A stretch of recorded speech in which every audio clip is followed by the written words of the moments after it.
The old mansion pulsed with music and heat, floorboards groaning under dancing feet. Ethan, a quiet, focused college student, stood at the edge, feeling out of place. Then, a chill. A flash. The world slowed. He saw himself tumbling down the staircase, limbs limp, neck at a cruel angle. Guests screamed. A red cup bounced once, then rolled into shadow. His breath caught. The vision faded, but the feeling didn't. The staircase, ancient and silent, seemed almost aware. The night outside was unusually warm for late October in Providence, Rhode Island. Wind rustled the brittle leaves across the wide lawn of the old Whitmore estate. The mansion loomed at the edge of a dark hill, its Gothic windows glowing gold from within as if the house itself breathed.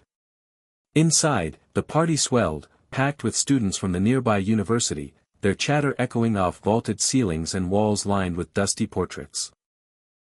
Ethan Reed, 20, a computer science major with a quiet demeanor and an overprepared backpack, stood near the base of the grand staircase.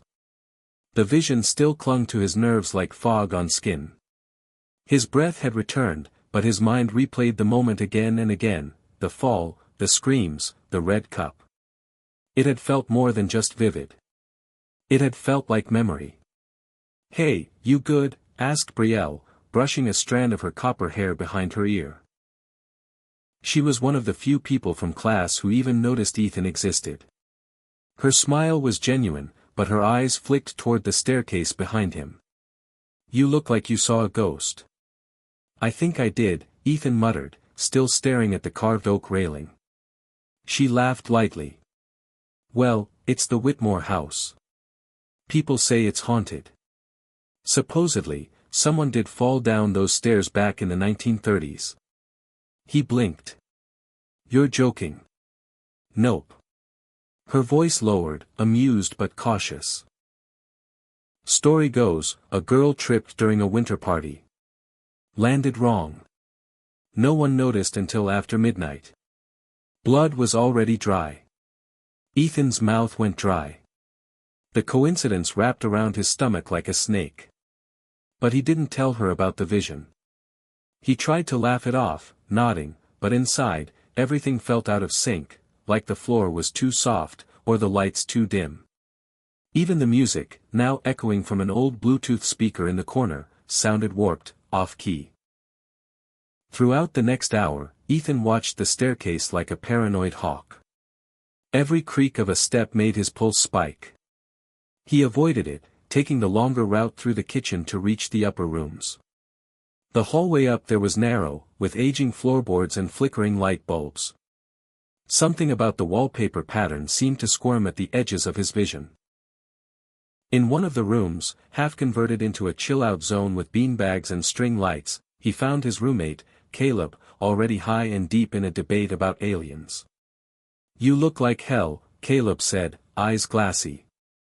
"I had a weird moment earlier. I think I saw myself die," Ethan said quietly. Caleb snorted. "That's either the punch talking or midterm stress. Come on, man. You never party. Relax a little." But Ethan couldn't. He wandered the house alone, retracing the imagined steps from his vision. The banister, the chandelier, even the patch of rug at the base of the stairs, it all matched. He stared at the clock.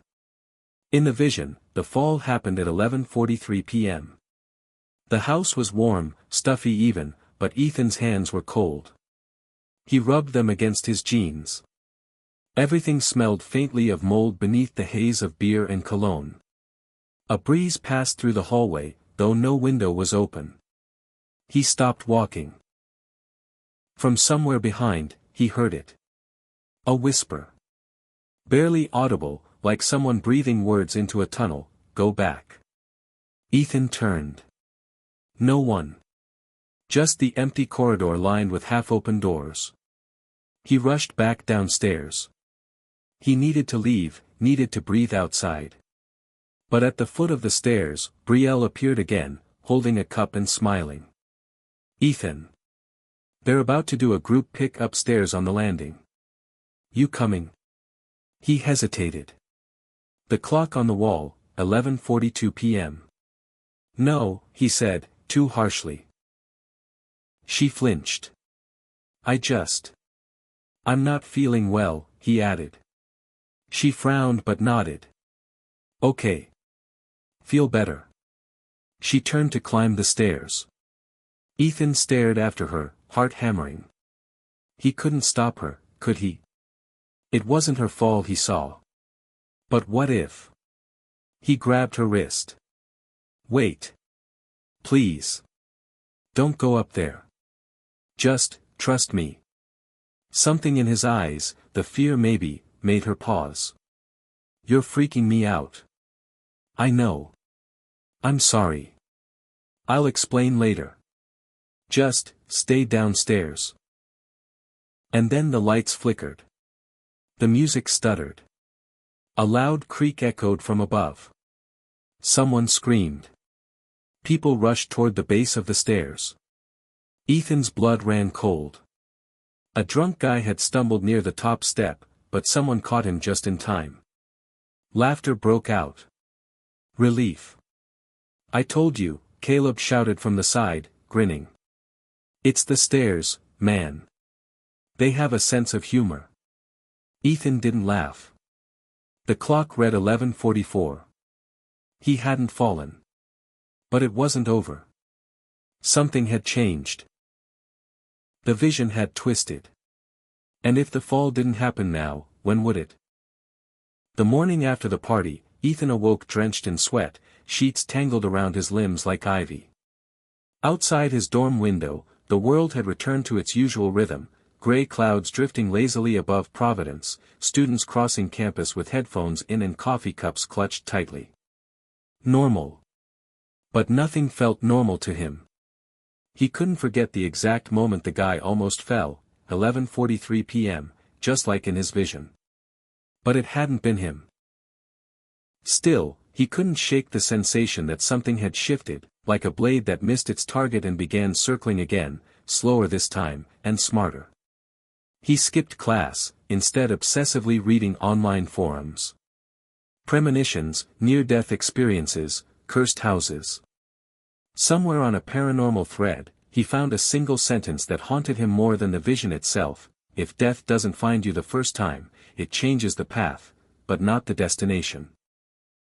That night, Ethan lay awake staring at the ceiling. A branch scraped the window like fingernails. Every creak of the old radiator startled him. He kept checking the time. 11:43 came and passed. Nothing. Silence. But sleep didn't bring peace, it brought another vision. He was back in the Whitmore mansion. This time, he stood in the dining room. The chandeliers were dim, the windows covered with frost. He saw himself near the fireplace, reaching for something. A cup? A candle? Then the rug shifted beneath his feet. A fall, not down, but into the fire. Heat. Screams. Shadows flickering on the walls like hands. He woke gasping, the phantom scent of smoke still clinging to his nostrils. He rushed to the sink and splashed cold water on his face, his reflection fractured across the cracked mirror. He knew what it meant, the staircase was no longer the threat. But death hadn't given up, it had just changed the game. The next day, Caleb invited him to a smaller follow-up gathering back at the Whitmore estate. The owners were abroad, and students were renting the house for a week before Halloween. No way, Ethan said, standing in their shared kitchen. You seriously still thinking about that stair thing? Caleb rolled his eyes. Nothing happened. Something almost did. And now, something else is going to. Caleb scoffed. Dude. You really think the house is out to get you? That's horror movie logic. I saw the fire, Caleb. I saw myself in it. His roommate's face twitched. You need sleep, man. But Ethan didn't sleep. He spent the next 2 days trying to convince himself it was all stress. That it wasn't a curse. That it wasn't fate. Then, on the third evening, Brielle messaged him. Heading back to Whitmore tonight. You're not coming. He stared at the screen, hesitating. Something in his gut screamed run, but another part of him whispered. You can't escape something you haven't understood. So he replied, I'll be there.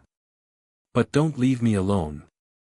When he arrived, the house looked different. Less festive. Quieter. Shadows clung more tightly to the walls. The old wood groaned like something sleeping beneath it. It was cold that night, unnaturally so. His breath fogged, and yet no one else seemed bothered. Inside, fewer people had come. A speaker played soft jazz, and candles replaced most of the electric lights. Brielle smiled when she saw him. Glad you came. You okay? I will be if I make it through the night. She tilted her head. You're still having those visions? He nodded. The fire's next. Her expression changed. She didn't laugh this time. She took his hand. Then let's make sure you don't go near one. They stuck together for the first hour, avoiding the large brick fireplace in the dining room. But then Brielle was pulled into a conversation, and Ethan slipped away. Drawn not by curiosity, but instinct. He found himself staring at the hearth. It wasn't lit, but a bundle of fresh logs lay nearby, ready. The air near it felt charged, like a storm building inside stone. He leaned closer. Then, from behind him, a creak. A shadow moved. He turned. No one. Then someone shouted from the kitchen, "Hey, who turned on the gas?" He ran. Flames hadn't appeared, but the smell was there now, propane. A burner clicked open, forgotten. His chest tightened. Later, Brielle found him outside, sitting on the lawn under the stars. It's happening again, he said. Not just a fall. Not just fire. It's like, the house wants me, but it doesn't care how. She shivered. Maybe we leave. For good. He looked back at the house. A single window on the second floor flickered, though no light had been on there all night. No, he said. If I run, it'll just wait. I need to stay ahead of it. I need to figure out where it's leading me. She looked into his eyes, full of dread. Ethan, what if it's already figured you out? The following days passed in silence, but Ethan's mind remained a battlefield. He stopped checking the time. He unplugged his microwave. He scanned rooms for fire extinguishers and avoided stairwells altogether. But the feeling didn't leave, it only deepened, like water slowly rising in a sealed room. He knew something was coming. He just didn't know from where. The campus wore its autumn skin now. Streets littered with red leaves, breath showing in the morning cold, and pumpkin lanterns lining the library steps. On the surface, everything was festive. Beneath it, Ethan saw patterns. Numbers repeating. Reflections that didn't match his movements. A pigeon that watched him, unmoving, for nearly an hour outside the cafeteria. He no longer told people about the visions. Caleb thought he needed therapy. Brielle just looked at him with pity. But she stayed close, perhaps out of loyalty, perhaps out of fear that he might be right. Let's leave town for the weekend, she said on Thursday, as they walked past the student union. I've tried, he muttered. But it follows. She touched his arm. Ethan, whatever this is, curse, trauma, madness, it doesn't get to win. You do. But only if you stop feeding it. He nodded, but deep inside, he knew, he wasn't feeding it.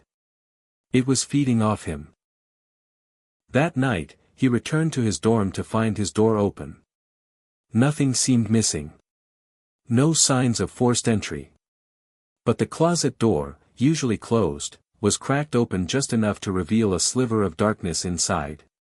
He shut it without looking. Then he noticed something on his desk. A matchbook. It hadn't been there before. He picked it up. The cover was blank except for one word written in faded gold ink, Whitmore. His fingers trembled. He flipped it open. Only one match remained. A chill passed over him, colder than the October air. That house wasn't done with him. The next day, he returned. It was empty now. The group had left after Halloween. The front gate creaked as he pushed it open. The house loomed above him like a memory he couldn't rewrite. Dead vines clung to its stone skin. The air smelled like wet leaves and forgotten places. Inside, the silence was almost sacred. The floor groaned beneath his steps. Dust hung in shafts of light like frozen snowfall. He walked through the rooms slowly, listening to everything. The tick of old pipes. The soft hum of the wind between the boards. In the hallway near the fireplace, he paused. Then, suddenly, footsteps above. He wasn't alone. His breath caught. He climbed the stairs, each step creaking louder than the last. The second floor was darker, the curtains drawn tight. The footsteps had stopped. "Hello?" he called. No answer. He opened a door to a guest room. Nothing. Another to a bathroom. Empty. At the end of the hallway, the attic door stood slightly ajar. He stepped forward, compelled. The wood of the ladder felt brittle, but it held. The attic was cold, far colder than it should have been. Dust coated every surface. Old boxes, a broken mirror, a rocking chair. Something metallic glinted beneath a tarp. He pulled it off. A heater. Gas-powered. Disconnected, but recently used. He stepped back. Then he noticed the carvings on the attic beams. Crude, almost childlike symbols etched deep into the wood. Circles. Eyes. A staircase spiraling downward. And then a whisper. Not in his ear. In his mind. Downstairs. He stumbled back down. The floor felt uneven, like it was breathing. In the kitchen, a pot simmered on the stove. But there was no flame. No one had lit it. The gas knob was turned slightly to the left. He turned it off, heart hammering. Then he saw it, scratched into the metal beneath the stovetop, as if etched by a knife. Running delays. Never saves. He stepped back, nearly knocking over a chair. He had delayed the fall. Avoided the fire. But that hadn't saved him, it had only made the ending worse. Ethan turned to leave, but stopped at the mirror in the hallway. His reflection didn't follow his movement. It just smiled. He ran. Outside, the wind had picked up. The sky bruised into a deep indigo. Brielle was waiting by his dorm, eyes wide with worry. "I went to your room. You weren't there." "I had to see it again," he whispered. "Ethan, this has to stop. Whatever is happening, it's not natural." "I know," he said. "But it's real. And it's getting closer." She stepped back slightly. "Closer?" He nodded. "It's in the reflections now. In objects. It's not about the house anymore. It's about me." He didn't sleep that night. Every time he blinked, he saw the carvings. Heard the whisper. Running delays. Never saves. And sometime before dawn, he understood, he hadn't escaped fate. He'd invited it in. The world outside seemed unchanged, but Ethan no longer trusted anything ordinary.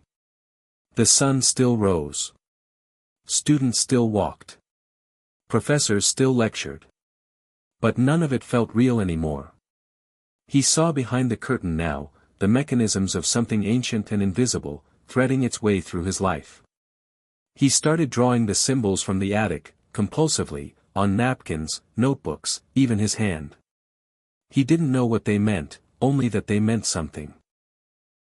Every time he slept, they came back. Every time he closed his eyes, he saw the spiral staircase again, but this time it wasn't broken. It kept descending, farther than before. On Friday morning, Ethan skipped class and walked 10 blocks out of campus to the county library, one of those old stone buildings from the 1800s, half-forgotten and faintly musty, where silence hangs heavy like fog. He asked for blueprints of the Whitmore property. The clerk raised an eyebrow. "That house is condemned." "You a reporter or something?" "No," Ethan muttered.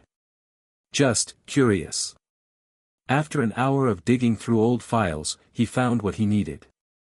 The house was originally a private boarding school, built in 1876. It had burned partially in 1923, killing 6 students trapped in the upper floors during a winter fire. The only survivor was a boy who escaped by jumping from the 3rd story. His name, Elias Wren. What froze Ethan wasn't the name, but the photo beside it. The boy looked exactly like him. He dropped the paper. His chest tightened. His hands trembled. He wanted to believe it was coincidence. A trick of grainy photography. But deep down, a whisper returned, "You've walked this before." He rushed back to campus. He needed to talk to Brielle. Someone had to know. Someone had to break the loop. But she didn't answer his messages. Her dorm was locked. The front desk said she had checked out unexpectedly. Left campus. No forwarding information. Ethan sat in her doorway for hours, waiting. Hoping. That night, the premonition returned. He stood at the top of a staircase, not the one from the party, not one he recognized. It was concrete, spiraling down endlessly into dark water. Something waited at the bottom. Something that smiled with no face. He woke drenched in sweat, the image burned behind his eyes. The next morning, Caleb found him in the library bathroom, staring at his reflection. "Bro, you look like you haven't slept in a week." Ethan didn't turn. "I don't know if I ever did. Listen, I get it. That party messed with a lot of us. But you're spiraling. Come back to class. Eat something. Breathe." "I can't breathe," Ethan said. "It's getting tighter." He looked at Caleb in the mirror, eyes glassy. "I think I died in that house," he whispered.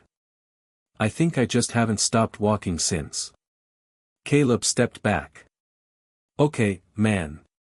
You need to talk to someone. A real therapist. Not a dream journal." Ethan nodded slowly. "Yeah. Maybe."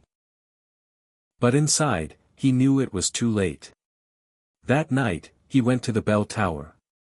It was one of the oldest buildings on campus, long sealed off for safety reasons. But Ethan found the side entrance unchained. He climbed the spiral stairs, flashlight in hand, each creak echoing louder than it should. The air grew colder the higher he went. Dust turned to frost on the railing. At the top, the wooden floorboards bowed inward like ribs. And in the center of the room, carved in chalk, was the spiral again, the same one from the attic. Someone had been here recently. Maybe even waiting. Ethan stood at the center. Looked down. Then the air shifted. A faint sound rose behind him, like breath. He spun, but no one was there. Still, the sense of presence was overwhelming. Not a person. A pattern. A shadow cast by something unseen. A soft tick echoed from above. He looked up. The old bell, rusted and silent for decades, began to sway. Slowly. With purpose. He stepped back, heart pounding. Then he saw her, Brielle, in the doorway, eyes distant, as if sleepwalking. "Ethan," she whispered. "Don't fight it. It's already done. What are you doing here?" She blinked. "I came back. I didn't want you to be alone." Her voice didn't sound like hers. He backed away. "You're not real." "I'm what's left," she said. "What always remains after the fall." Then the floor creaked beneath him, and split. He stumbled back toward the edge. But the drop wasn't sudden. Not like in the dream. Instead, the room tilted, impossibly, like reality itself was folding in, curling into the spiral. Ethan screamed, but no sound escaped. Just before everything collapsed, he heard the whisper again, soft and patient, "You always come back. You always will." And then, silence. The campus mourned, but didn't understand. Officially, Ethan vanished. No body, no farewell, no clue. The bell tower, sealed again, became just another part of the forgotten architecture, a relic students passed without notice. Just a rumor, now. Just a story. But those who knew him, really knew him, couldn't explain the strange feeling that lingered. Caleb stopped sleeping well. He'd wake up hearing bells that never rang. Brielle never returned to her dorm, despite messages from her parents and faculty. Her name was eventually removed from class rosters, her belongings quietly boxed and stored away. No one noticed the drawings in Ethan's notebooks, spirals, stairs, and shadowed doorways, filed among library archives under anonymous authorship. No one read the final line he had scribbled in the back of a campus map, "Not everything that falls dies. Some things just go deeper." Weeks passed. Then months. And yet, something remained. Sometimes, late at night, a student cutting across campus would stop beneath the bell tower. They'd feel the sudden drop in temperature. Hear the faint tick-tock of something mechanical that shouldn't be moving. The air would tighten. The silence would ring. And if they looked up, very rarely, they'd swear they saw someone standing just behind the boarded window. Not moving. Just watching. Some say it's Ethan. Others say it's the thing that wore his face. The truth is, no one knows what really happened that night. Because death, real death, doesn't always look like an ending. Sometimes, it's a transition. A folding of one page into another. A spiral, closing inward. Back in the attic of the Whitmore house, long since condemned, vines creeping into the broken windows, the dust settles in undisturbed layers. Yet the air inside still hums faintly, like a room that remembers. Near the fireplace, where the strange symbol once glowed beneath the candlelight, there now sits a new photo, one that wasn't there before. A candid shot of three friends at a party, Caleb, Brielle, and Ethan, laughing under string lights, drinks in hand. Their faces are smiling. But if you look closely at Ethan, closer than you should, his eyes seem off. Not frightened. Not tired. Just distant. As if he's already halfway gone. And in the reflection of the mirror behind them, barely visible unless the light hits it just right, stands a figure in the background, tall, blurred, expressionless. Waiting. The spiral has no center. No beginning. No end. It exists to loop. To lure. To promise escape in the very act of returning. Ethan didn't jump. He didn't fall. He stepped, 1 foot forward into something that wasn't a room, or a stair, or even a place. It was understanding. And with it came silence. The kind of silence that listens. He reached out, to warn someone, to hold on to something, but found only air. And in that moment, he knew, this wasn't his first time. And it wouldn't be his last. Just another pass through the pattern. Another invitation answered. In the final dream, Ethan stands in an empty hallway. No stairs. No house. No party. Just a corridor that hums like a heartbeat. He doesn't run. He doesn't hide. He walks. And as he walks, the floor beneath him shifts, forming that familiar curve. The spiral. With each step, the world dims, not with fear, but acceptance. Because he understands now. Premonition isn't a warning. It's a memory. Something long buried, returning like the tide. And somewhere, in another place, someone else is opening their eyes, preparing for a party in an old house, holding an invitation they don't remember requesting. Another name. Another night. Another step. The spiral begins again. The invitation reappears. Not on a doorstep, but in a dorm mailbox. Different college. Different state. No return address. No sender's name. Just a thick, cream-colored envelope sealed with wax, a spiral pressed into the center. Inside, a card with delicate cursive. You are cordially invited to the celebration of the unexpected. Underneath, a location, Whitemore Estate, Saturday, 10 p.m. It's not addressed to Ethan anymore. This time, the name is Kelsey Monroe. Freshman, 19, majoring in graphic design, allergic to peanuts, obsessed with crime podcasts, and completely unaware that she's being watched. As she pulls the card from the envelope, her thumb brushes the wax seal. The mark imprints lightly on her skin, though she doesn't notice. Her roommate leans over. "What's that?" Kelsey shrugs. "Some kind of event?" "I don't know, but the card smells like," she pauses. Inhales again. "Like smoke and roses." Her roommate laughs. "Sounds like a haunted garden party." But Kelsey doesn't laugh. The scent isn't just nostalgic, it's familiar. Like something from a half-forgotten dream. A hallway with candlelight. A staircase made of whispers. A window that shouldn't be open. A bell tower. A fall. She doesn't remember the dream exactly, only the feeling. Like gravity, tightening around her. She slides the invitation into her sketchbook and tells herself she won't go. She'll forget about it.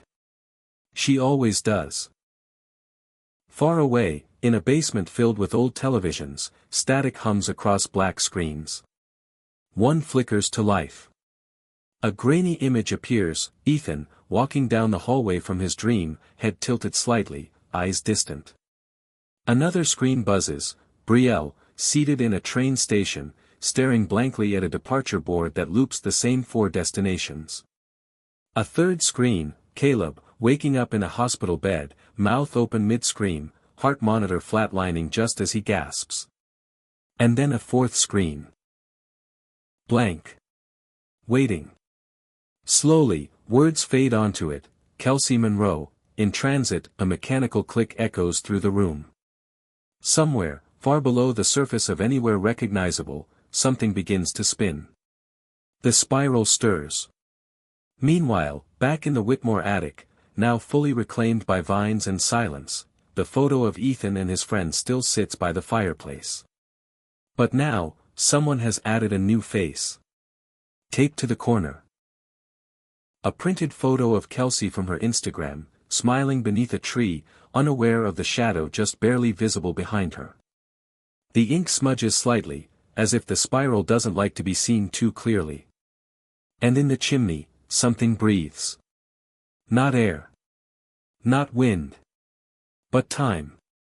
And it exhales. Ready. The cycle doesn't end. It doesn't even begin. It returns, in different places, through different names, behind different doors. Premonition is not a gift. It's a reminder. You've been here before. You'll be here again. You just don't remember the steps. Until it's already too late.